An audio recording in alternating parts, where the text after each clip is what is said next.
Pada fase-fase akhir Perang Dunia Kedua, atau lebih tepatnya bulan Agustus 1945 yang lalu, dua kota besar di Jepang rata dengan tanah akibat serangan bom atom yang dilancarkan oleh Amerika Serikat.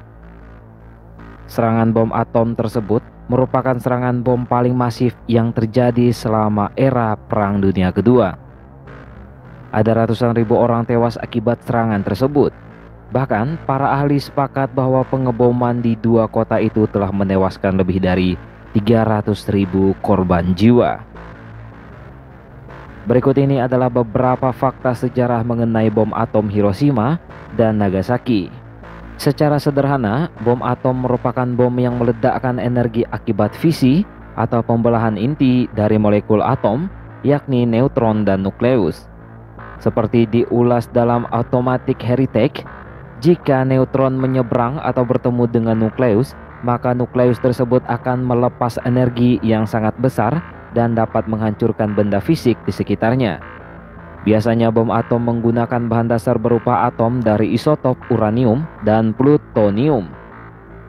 Bisa dikatakan bahwa bom atom juga sama dengan bom nuklir, karena sama-sama menggunakan kemampuan pembelahan inti pada molekul atom.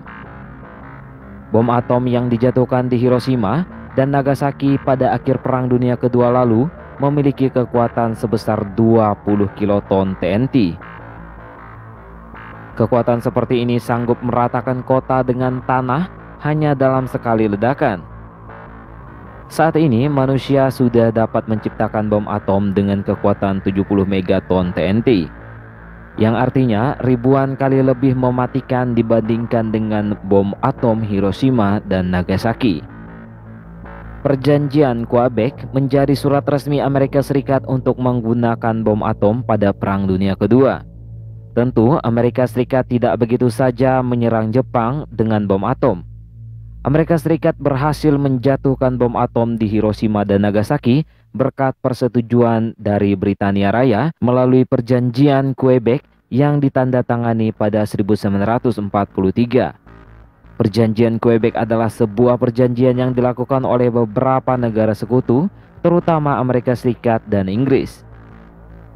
Pada dasarnya, perjanjian tersebut berisi tentang kerjasama di bidang nuklir dan peruntukan dalam periode Perang Dunia Kedua. Seperti dicatat dalam Nuclear Files, perjanjian Quebec ditandatangani oleh Presiden Amerika Franklin D. Roosevelt dan Perdana Menteri Britania Raya Sir Winston S. Churchill. Perjanjian tersebut juga menyatakan bahwa dalam kondisi tertentu, negara-negara sekutu dapat menggunakan sumber daya terbaiknya untuk bertahan dan menyerang. Peristiwa bom atom Hiroshima dan Nagasaki tidak terjadi begitu saja. Ada alasan kuat mengapa Amerika Serikat sampai begitu tega menghancurkan dua kota besar di Jepang tersebut. Salah satu pemicunya adalah Perang Pasifik yang terjadi pada tahun 1937 hingga 1945. Perang Pasifik sendiri merupakan salah satu bagian penting dari Perang Dunia Kedua.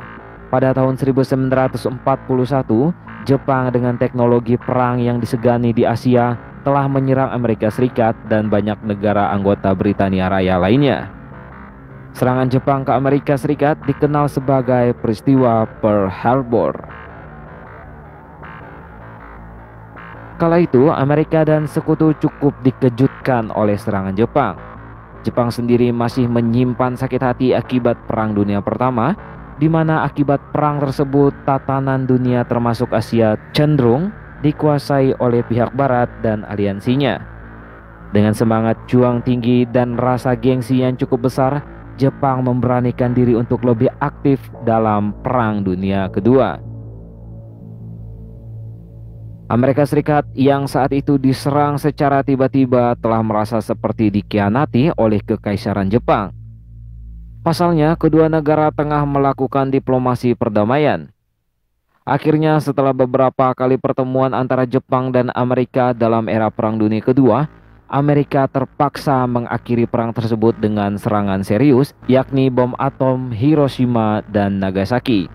Serangan bom atom di kedua kota tersebut sontak membuka mata Jepang, sekaligus dunia, bahwa Amerika dan sekutunya memang bukanlah tandingan dari Jepang dan mungkin negara-negara yang menantang mereka.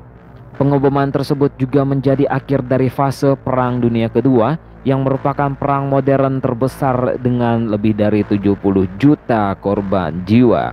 Bom atom yang dijatuhkan di Hiroshima dan Nagasaki memang telah mengakhiri Perang Dunia Kedua. Namun, sebagai gantinya muncul Perang Dingin yang terjadi antara pihak Barat yang dipimpin oleh Amerika Serikat dan pihak komunis yang dipimpin oleh Uni Soviet. Seperti ditulis dalam laman History, Perang Dingin dapat dianggap sebagai periode ketegangan politik antara Amerika dan Uni Soviet yang terjadi pada tahun 1947 hingga 1991. Pada era Perang Dingin, kedua negara saling berlomba dan bersaing untuk menjadi yang terbaik di dunia. Mulai dari politik, ekonomi, militer, hingga teknologi. Semuanya ditunjukkan pada dunia untuk menentukan mana yang terbaik dan paling unggul. Namun, periode Perang Dingin juga membuka babak baru bagi dunia sains modern.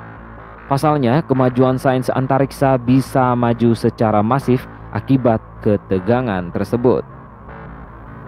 Lihat saja bagaimana Uni Soviet yang berambisi mengirimkan manusia pertama keluar angkasa. Begitu juga dengan Amerika yang mengirimkan manusia untuk pertama kalinya untuk menginjakkan kaki di bulan. Lalu apa dampak bom atom Hiroshima dan Nagasaki bagi Jepang dan dunia secara umum? Bagi Jepang sendiri, peristiwa bom atom Hiroshima dan Nagasaki merupakan sebuah peristiwa yang mengubah sejarah dan cara pandang. Jepang yang terkenal anti dengan kata menyerah akhirnya harus benar-benar menyerah tanpa syarat pada pihak Barat, yakni Amerika Serikat dan Britania Raya. Namun, di sisi lain, Jepang juga semakin maju. Mereka justru semakin kuat di bidang teknologi dan saat ini dapat menguasai dunia melalui hasil karya teknologi mereka. Bahkan saat ini Jepang justru menjadi rekan dan sekutu bagi Amerika Serikat dalam bekerja sama di bidang teknologi dan militer. Dunia juga terdampak akibat peristiwa kelam tersebut. Mulai Perang Dingin hingga kemajuan sains di beberapa bidang merupakan dampak tak langsung yang diakibatkan oleh pengeboman Hiroshima dan Nagasaki. Itulah tadi beberapa fakta sejarah mengenai bom atom Hiroshima dan Nagasaki. Semoga video ini dapat menambah pengetahuan kalian di bidang sejarah.